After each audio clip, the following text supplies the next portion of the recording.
ओम शांति। आज 14 मई 2022 के बाबा के अनमोल मधुर महावाक्य सुनेंगे। मीठे बच्चे, शरीर निर्वाह अर्थ कर्म भल करो, लेकिन कम से कम 8 घंटा बाप को याद कर सारे विश्व को शांति का दान दो। जब हम बाबा की याद में रहते तो सारे विश्व को शांति का दान मिलता है। आप समान बनाने की सेवा करो। प्रश्न है आज की मुरली से, सूर्यवंशी घराने में उच्च पद पाने का पुरुषार्थ क्या है? उत्तर है, सूर्यवंशी घराने में उच्च पद पाना है तो बाप को याद करो और दूसरों को कराओ। जितना जितना स्वदर्शन चक्रधारी बनेंगे और बनाएंगे उतना ऊंच पद पाएंगे। दूसरी बात, पुरुषार्थ कर पास विथ ऑनर बनो। ऐसा कोई कर्म न हो जो सजा खानी पड़े। सजा खाने वालों का पद भ्रष्ट हो जाता है। आज की मुरली से पहले गीत बजा है, इस पाप की दुनिया से दूर कहीं ले चलो। ओम शांति। यह है बच्चों की प्रार्थना। ये गीत है बच्चों की प्रार्थना। किन बच्चों की? जिन्होंने अब तक नहीं जाना है। तुम बच्चे जान गए हो कि इस पाप की दुनिया से बाबा हमको कहाँ ले चलते हैं? पुण्य की दुनिया में ले जा रहे हैं। वहां सदैव आराम ही आराम है, दुख का नाम नहीं। अब अपने दिल से प्रश्न पूछा जाता है कि हम उस सुखधाम से फिर इस दुखधाम में कैसे आ गए? यह तो सभी जानते हैं कि भारत प्राचीन देश है। भारत ही सुखधाम था। एक ही भगवान भगवती का राज्य था। गॉड कृष्णा, गॉडेस राधे अथवा गॉड नारायण, गॉडेस लक्ष्मी राज्य करते थे। सभी जानते हैं। अब फिर भारतवासी ही अपने को पतित भ्रष्टाचारी क्यों कहते हैं? जानते भी है भारत सोने की चिड़िया था। पारसनाथ, पारसनाथिनी का राज्य था। फिर इस भ्रष्टाचारी अवस्था को कैसे पाया? बाबा बैठ समझाते हैं, मेरा भी यहां ही जन्म है, परंतु मेरा जन्म दिव्य है। तुम जानते हो हम शिव वंशी है और प्रजापिता ब्रह्मा कुमार कुमारियां हैं। इसलिए बाबा ने समझाया है, पहले पहले ये पूछो, गॉड फादर को जानते हो? कहेंगे फादर है ना, फिर संबंध क्या पूछते हैं? पिता तो हो ही गया। शिव वंशी तो सभी आत्माएं हैं, तो सब ब्रदर्स हैं। फिर साकार प्रजापिता ब्रह्मा से क्या संबंध है? तो सभी कहेंगे पिता है ना, जिनको आदि देव भी कहते हैं। शिव हो गया निराकार बाप, वह इमॉर्टल ठहरा। आत्माएं भी इमॉर्टल है। बाकी साकार एक शरीर छोड़ दूसरा लेते हैं। निराकार शिव वंशी है, उसमें फिर कुमार कुमारियां नहीं कहेंगे। आत्माओं में कुमार कुमारीपना नहीं होता। प्रजापिता ब्रह्मा के बच्चे हैं तो उसमें कुमार कुमारियां हैं। शिव वंशी तो पहले से ही है। शिव बाबा पुनर्जन्म में नहीं आते हैं, हम आत्माएं पुनर्जन्म में आती है। अच्छा, तुम जो पुण्य आत्माएं थी फिर पाप आत्माएं कैसे बनी? बाप कहते हैं, तुम भारतवासियों ने अपने आप को चमाट लगाई है। कहते भी हो परम पिता, फिर उनको सर्वव्यापी कह देते हो। पुण्य आत्मा बनाने वाले बाप को तो तुमने कुत्ते बिल्ली पत्थर ठिक्कर सब में ठोक दिया है। वह बेहद का बाप है। जिसको तुम याद करते हो वही प्रजापिता ब्रह्मा के मुख द्वारा ब्राह्मण रचते हैं। तुम ब्राह्मण फिर देवता बनते हो। पतित से पावन बनाने वाला एक ही बाप ठहरा।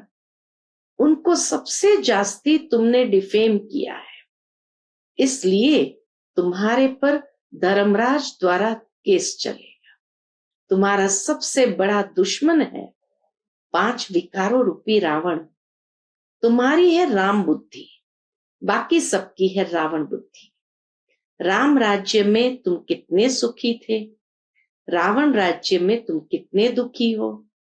वहां है पावन डिनाइस्टी, यहाँ है पतित डिनाइस्टी। अब किसकी मत पर चलना है? पतित पावन तो एक ही निराकार है। ईश्वर सर्वव्यापी है, ईश्वर हाजिरा हजूर है। कसम भी ऐसे उठवाते हैं। यह सिर्फ तुम बच्चे ही जानते हो कि बाप इस समय हाजिरा हजूर है। सिर्फ संगम युग पर बाबा हाजिरा हजूर है। हम आंखों से देखते हैं। आत्मा को पता पड़ा है परम पिता परमात्मा इस शरीर में आया हुआ है। हम जानते पहचानते हैं। शिव बाबा फिर से ब्रह्मा में प्रवेश हो हमको वेदों शास्त्रों का सार और सृष्टि के आदि मध्य अंत का राज बतलाए त्रिकालदर्शी बना रहे हैं। स्वदर्शन चक्रधारी को ही त्रिकालदर्शी कहा जाता है। विष्णु को यह चक्र देते हैं। तुम ब्राह्मण ही फिर से 100 देवता बनते हो। बाबा कहे तुम ब्राह्मण ही फिर 100 देवता बनते हो। देवताओं की आत्मा और शरीर दोनों पवित्र है। तुम्हारा शरीर तो विकार से बना हुआ है ना, बल तुम्हारी आत्मा अंत में पवित्र हो जाती है, परंतु शरीर तो पतित है ना, इसलिए तुमको स्वदर्शन चक्र नहीं दे सकते। तुम संपूर्ण बनते हो, फिर विष्णु की विजय माला बनते हो, रुद्र माला और फिर विष्णु की माला। रुद्र माला है निराकारी, और वह जब साकार में राज्य करते हैं तो माला बन जाती है। तो इन सब बातों को तुम अभी जानते हो, गाते भी है पतित पावन आओ, तो जरूर एक हुआ ना। सर्व पतितों को पावन बनाने वाला एक ही बाप है। तो पतित पावन most beloved incorporeal God father ठहरा। वह है बड़ा बाबुल। शिव बाबा है बड़ा बाबुल। छोटे बाबा को तो सब बाबा बाबा कहते रहते हैं। जब दुख होता है तब परम पिता परमात्मा को याद करते हैं। ये बड़ी समझने की बातें हैं। पहले पहले ये बात समझानी है। परम पिता परमात्मा से आपका क्या संबंध है? शिव जयंती तो मनाते हैं। निराकार परमपिता परमात्मा की महिमा बड़ी भारी है। जितना बड़ा इम्तिहान उतना बड़ा टाइटल मिलता है ना। बाबा का टाइटल तो बहुत बड़ा है। देवताओं की महिमा तो कॉमन है। सर्वगुण संपन्न, 16 कला संपूर्ण, संपूर्ण निर्विकारी, मर्यादा पुरुषोत्तम। बड़ी हिंसा है काम कटारी चलाए, एक दो को आदि मध्य अंत दुख देते हैं। यह है बड़ी भारी हिंसा। अभी तुमको डबल अहिंसक बनना है। भगवान वाच, हे बच्चे तुम आत्माएं हो, हम परमात्मा है। तुम 63 जन्म विषय सागर में रहे हो। अब हम तुमको क्षीर सागर में ले जाते हैं। बाकी पिछाड़ी का थोड़ा समय तुम पवित्रता की प्रतिज्ञा करो। ये बाबा की रिक्वेस्ट है कि बाकी पिछाड़ी की थोड़ा समय तुम पवित्रता की प्रतिज्ञा करो। ये तो अच्छी मत है ना। कहते भी है हमको पावन बनाओ। पावन आत्माएं मुक्ति में रहती है, सतयुग में है जीवन मुक्ति। बाप कहते हैं अगर सूर्यवंशी बनना है तो पूरा पुरुषार्थ करो, मुझे याद करो और औरों को भी याद कराओ।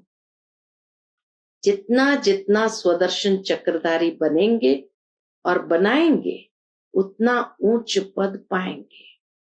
अभी देखो ये प्रेम बच्ची देहरादून में रहती है, प्रेम दीदी देहरादून में रहती है। इतने सब देहरादून निवासी स्वदर्शन चक्रधारी तो नहीं थे, ये कैसे बने? प्रेम बच्ची ने आप समान बनाया। ऐसे आप समान बनाते बनाते दैवी झाड़ की वृद्धि होती है। अंधों को सज्जा बनाने का पुरुषार्थ करना है ना। 8 घंटा तो तुमको छूट है, शरीर निर्वाह अर्थ धंधा आदि करना है। जहां भी जाओ कोशिश करके मुझे याद करो। जितना तुम बाबा को याद करते हो गोया तुम शांति का दान सारी सृष्टि को देते हो। योग से शांति का दान देना है। जितना समय हम बाबा को याद करते हैं जैसे चारों ओर शांति का प्रकंपन फैलता है और ये विश्व को शांति का दान मिलता है। कोई डिफिकल्ट नहीं है। हाँ, कभी कभी योग में बिठाया भी जाता है क्योंकि संगठन का बल इकट्ठा हो जाता है। बाबा ने समझाया है, शिव बाबा को याद कर उनको कहो बाबा ये हमारे कुल वाले हैं, इन्हों की बुद्धि का ताला खोलो। यह भी याद करने की युक्ति है। अपनी प्रैक्टिस तो ये रखनी है। बाबा कहे अपनी प्रैक्टिस तो ये रखनी है। क्या रखनी है? चलते फिरते शिव बाबा की याद रहे। बाबा इन पर दुआ करो। दुआ करने वाला रहम दिल तो एक ही बाबा है। हे भगवान इस पर रहम करो, भगवान कोई कहेंगे ना। वही मर्सीफुल, नॉलेजफुल, ब्लिसफुल है, पवित्रता में भी फुल है। मर्सीफुल, नॉलेजफुल, ब्लिसफुल और पवित्रता में भी फुल है, प्यार में भी फुल है। तो ब्राह्मण कुलभूषणों का आपस में कितना प्यार होना चाहिए। किसको भी दुख नहीं देना है। वह जानवर आदि भी किसको दुख नहीं देते हैं। तुम बच्चे घर में रहते भाई भाई आपस में लड़ पड़ते हो थोड़ी बात में, वहां तो जानवर आदि भी नहीं लड़ते। इसलिए तो दिखाते हैं शेर और गाय एक घाट पर पानी पीते हैं। तुमको भी सीखना है। नहीं सीखेंगे तो बाप कहते हैं तुम बहुत सजाएं खाएंगे, पद भ्रष्ट हो जाएगा। सजा लायक हम क्यों बने? पास विथ ऑनर होना चाहिए ना। आगे चलकर बाबा सब साक्षात्कार कराते रहेंगे। अभी थोड़ा समय है इसलिए जल्दी करते रहो। बीमारी में भी सबको कहते हैं ना राम राम कहो, अंदर से भी कहते हैं, पिछाड़ी में भी कोई कोई बहुत तीखे जाते हैं, मेहनत कर आगे बढ़ जाते हैं। तुम बहुत वंडर्स देखते रहेंगे। अंतिम समय बाबा कहे तुम बहुत वंडर्स देखते रहेंगे। नाटक के पिछाड़ी में वंडरफुल पार्ट होता है ना, पिछाड़ी में ही वाह वाह होती है। उसी समय तो बहुत खुशी में रहेंगे। जिनमें ज्ञान नहीं है वह तो वहां ही बेहोश हो जाएंगे। ऑपरेशन आदि के समय डॉक्टर लोग कमजोर को खड़ा नहीं करते हैं। पार्टीशन में क्या हुआ सभी ने देखा ना। यह तो बहुत दर्दनाक समय है। इसको खूनी नाहक कहा जाता है। इनको देखने के लिए बहुत हिम्मत चाहिए। तुम्हारी है 84 जन्मों की कहानी। हम सो देवी देवता राज्य करते थे, फिर माया के वश हो वाम मार्ग में गए, फिर अब देवता बनते हैं। ये सिमरण करते रहो तो भी बेड़ा पार है। यही स्वदर्शन चक्र है ना। अच्छा, मीठे मीठे सिकिलते बच्चों प्रति माता पिता बाप दादा का याद प्यार और गुड मॉर्निंग। रूहानी बाप की रूहानी बच्चों को नमस्ते। हम सब रूहानी बच्चों की रूहानी माता पिता बाप दादा को याद प्यार, गुड मॉर्निंग और नमस्ते। नमस्ते। शुक्रिया बाबा, शुक्रिया। आज की मुरली से धारणा के लिए मुख्य सार है। पहली पॉइंट, बाप समान सर्व गुणों में फुल बनना है। आपस में बहुत प्यार से रहना है। कभी किसी को भी दुख नहीं देना है। दूसरी पॉइंट, चलते फिरते बाप को याद करने का अभ्यास करना है। याद में रह सारे विश्व को शांति का दान देना है। आज का बाप दादा का मधुर वरदान हम बच्चों के प्रति, ज्ञान के राजों को समझ सदा अचल रहने वाले निश्चय बुद्धि विघ्न विनाशक भव। ज्ञान के राजों को समझ सदा अचल रहने वाले निश्चय बुद्धि विघ्न विनाशक भव। विघ्न विनाशक स्थिति में स्थित रहने से कितना भी बड़ा विघ्न खेल अनुभव होगा। खेल समझने के कारण विघ्नों से कभी घबराएंगे नहीं, लेकिन खुशी खुशी से विजयी बनेंगे और डबल लाइट रहेंगे। ड्रामा के ज्ञान की स्मृति से हर विघ्न नथिंग न्यू लगता है, नई बात नहीं लगेगी, बहुत पुरानी बात है। अनेक बार विजयी बने हैं। ऐसे निश्चय बुद्धि ज्ञान के राज को समझने वाले बच्चों का ही यादगार अचल घर है। अचल घर है ऐसे निश्चय बुद्धि बच्चों का यादगार।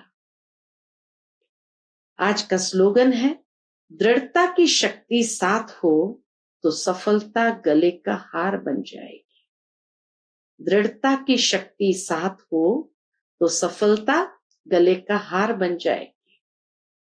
फिर मातेश्वरी जी के अनमोल महावाक्य सुनेंगे। हम जो भी अच्छे व बुरे कर्म करते हैं उनका फल अवश्य मिलता है। जैसे कोई दान पुण्य करते हैं, यज्ञ हवन करते हैं, पूजा पाठ करते हैं, तो वह समझते हैं कि हमने ईश्वर के अर्थ जो भी दान किया वो परमात्मा के दरबार में दाखिल हो जाता है। जब हम मरेंगे तो वो फल अवश्य मिलेगा और हमारी मुक्ति हो जाएगी। परंतु यह तो हम जान चुके हैं कि इस करने से कोई सदाकाल के लिए फायदा नहीं होता। यह तो जैसे कर्म हम करेंगे उससे अल्पकाल क्षणभंगुर सुख की प्राप्ति अवश्य होती है, मगर जब तक ये प्रैक्टिकल जीवन सदा सुखी नहीं बनी है तब तक उसका रिटर्न नहीं मिल सकता।